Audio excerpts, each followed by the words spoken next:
कम लोग इस बात को समझते हैं कि दिल्ली के अधिकांश वोटर को भारतीय जनता पार्टी की मूल विचारधारा से कोई खास परहेज नहीं है। और ये बात बार बार साबित दिल्ली में तब होती है जब हम देखते हैं कि चाहे 2014 का लोकसभा चुनाव हो, 2019 का लोकसभा चुनाव हो या अभी 6 महीने पहले 2024 का लोकसभा चुनाव हो, बार बार दिल्ली के वोटर ने भारतीय जनता पार्टी को चुना और सातों सीटें लोकसभा के अंदर भारतीय जनता पार्टी को दी। इससे ये बात साबित होती है कि दिल्ली का अधिकांश वोटर ना सिर्फ इनसे कोई परहेज रखता है, कोई परहेज नहीं रखता है, बल्कि इसे पसंद करता है। नमस्कार, मैं सौरभ भारद्वाज आपके सामने दोबारा हूं और आज विश्लेषण करेंगे दिल्ली और दिल्ली के चुनावी समीकरण का।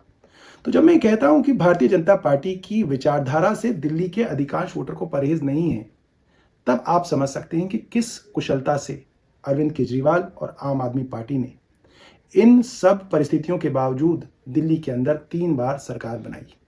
यह भी कहा जा सकता है कि दिल्ली वालों को अरविंद केजरीवाल से मोहब्बत थी, मगर ये मोहब्बत बहुत पुरानी नहीं थी दोस्तों। इस मोहब्बत की शुरुआत हम कह सकते हैं अन्ना हजारे के जन लोकपाल आंदोलन से शुरू हुई और 2013 में जब दिल्ली वालों ने अरविंद केजरीवाल को 28 सीटें दी तो दिल्ली वालों ने माना मोहब्बत ना सही, अरविंद केजरीवाल से हल्की हल्की इन्फैचुएशन तो है। और जैसे अक्सर देखा जाता है, छोटे टीनेजर्स, मासूम बच्चों की छोटी मोटी इन्फैचुएशन को कई बार परिवार वाले लव अफेयर समझ बैठते हैं और उनके ऊपर खूब पहरे बिठा दिए जाते हैं, खूब जुल्मों सितम किए जाते हैं। ऐसा ही लगभग हुआ 2013 में जब अरविंद केजरीवाल की सरकार बनी और जब वो सरकार 2014 में 49 दिन बाद गिर गई तो अरविंद केजरीवाल और आम आदमी पार्टी के ऊपर जो सितम किए गए वो हम सब जानते हैं। भारतीय जनता पार्टी ने ये साबित कर दिया, ये घोषित कर दिया कि अरविंद केजरीवाल और आम आदमी पार्टी भगौड़े हैं। जहां जाते थे वहां पे बेइज्जत होते थे, जहां जाते थे लोग उपहास करते थे। ऐसा भी होता था कि आम आदमी पार्टी का नाम सुन के लोग झल्ला जाते थे। आम मिडिल क्लास की नफरत आम आदमी पार्टी से इस चरम पर थी कि आम आदमी पार्टी के चुने हुए विधायकों को लोग सड़क पर लताड़ दिया करते थे और आम आदमी पार्टी के नेता, कार्यकर्ता या चुने हुए विधायक मुंह ताकते रह जाते थे। खैर, वक्त बदला। 2015 के अंदर फिर वो मोहब्बत शुरू हुई। कहा जा सकता है जो ब्रेकअप थोड़े दिनों के लिए हुआ था वो ब्रेकअप खत्म हुआ, एक पैचअप हुआ, सुलह हुई और 2015 में ये मोहब्बत अपने उफान पे पहुंची और अरविंद केजरीवाल और आम आदमी पार्टी को दिल्ली की इसी जनता ने 70 में से 67 सीटें दी। करीब 54% वोट आम आदमी पार्टी को मिला और ये मोहब्बत 5 साल और चली। 2020 में फिर से दिल्ली वालों ने अरविंद केजरीवाल और उनकी आम आदमी पार्टी को 62 सीटें दी और फिर से उनकी सरकार बनाई। मगर इस बार मोहब्बत का इम्तिहान होना बाकी था।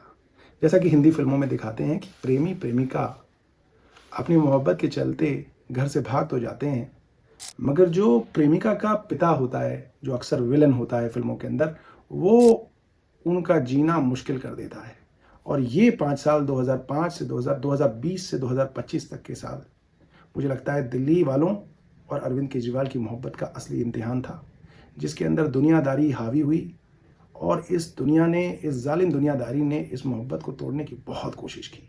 खूब जुल्म किए, खूब सितम किए और मैं कह सकता हूँ 2025 में ये मोहब्बत हार गई, ये जालिम दुनियादारी जीत गई। इस 2025 की हार के बहुत सारे विश्लेषण आज टीवी में, अखबारों में किए जा रहे हैं और मैं समझता हूँ कि इस हार के बहुत सारे पहलू हैं, इसके बहुत सारे एस्पेक्ट्स हैं।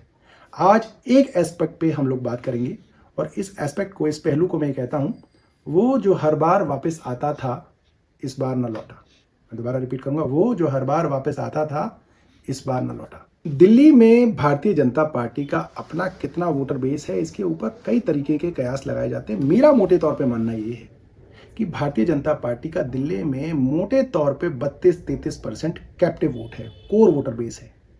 जब दिल्ली में अन्ना हजारे का जन लोकपाल आंदोलन चल रहा था और उसके बाद 2013 में दिल्ली विधानसभा के चुनाव हुए, उस समय भारतीय जनता पार्टी को करीब करीब 32% वोट मिले।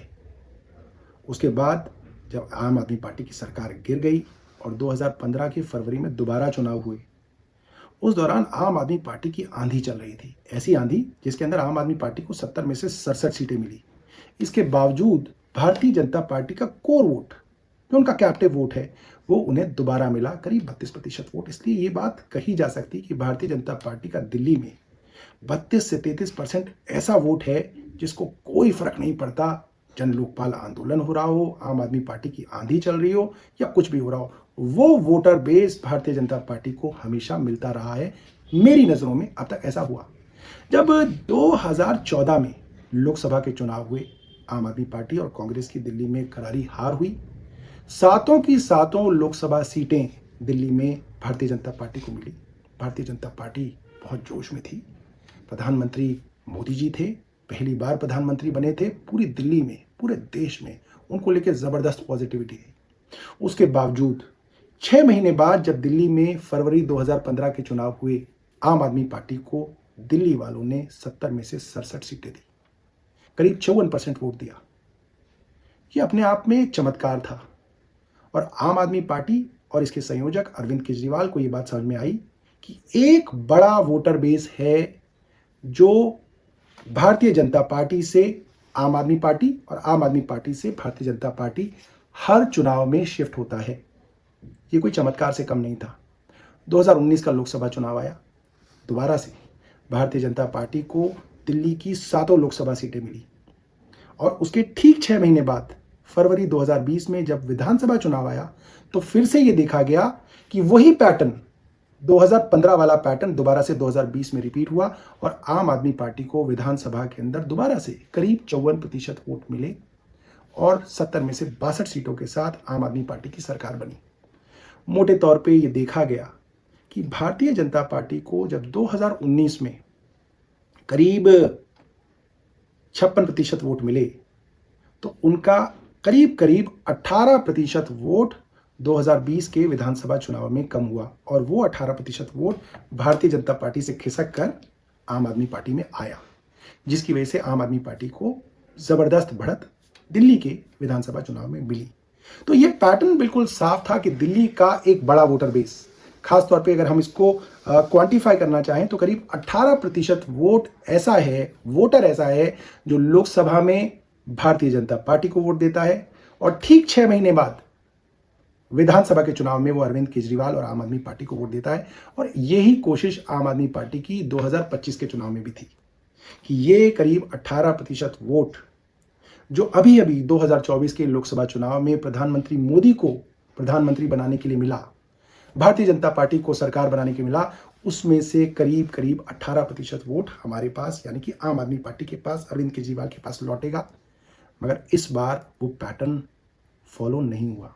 इस बार 18% में से 9% वोट तो आम आदमी पार्टी की तरफ आया, भाजपा से छिटका और आम आदमी पार्टी के पास आया, मगर 9% वोट वहीं भारतीय जनता पार्टी के पास रह गया। ये वो 9% वोट है जिसका इंतजार आम आदमी पार्टी को था, मगर वो आम आदमी पार्टी के पास नहीं आया। कहा जा सकता है ये वो 9% वोट है जो बेवफा निकला। मुझे याद है नोट पे लिखा जाता था सोनम गुप्ता बेवफा है, तो आज अरविंद केजरीवाल और आम आदमी पार्टी ये कह सकते हैं वो 9% वोट बेवफा है। भाजपा के मित्रों को मैं बताना चाहता हूं कि वे इस बात पे खुश ना हो कि वो 18% वोटर जो हमारा भी है और उनका भी है, उसमें से 9% इस बार नहीं लौट के आया। यह हर बार नहीं होगा। वो वोटर आज नहीं तो कल आम आदमी पार्टी के पास और अरविंद केजरीवाल के पास लौट के आएगा।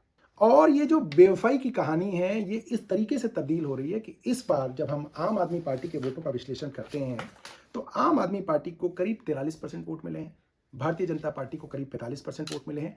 मात्र 2% के फर्क की वजह से आम आदमी पार्टी दिल्ली में 70 में से 22 सीटों पर है और भारतीय जनता पार्टी 70 में से 48 सीटों पर है। फिलहाल कहा जा सकता है सोनम गुप्ता बेवफा है और ये 9% वोटर इस बार बेवफा निकला। धन्यवाद, नमस्कार।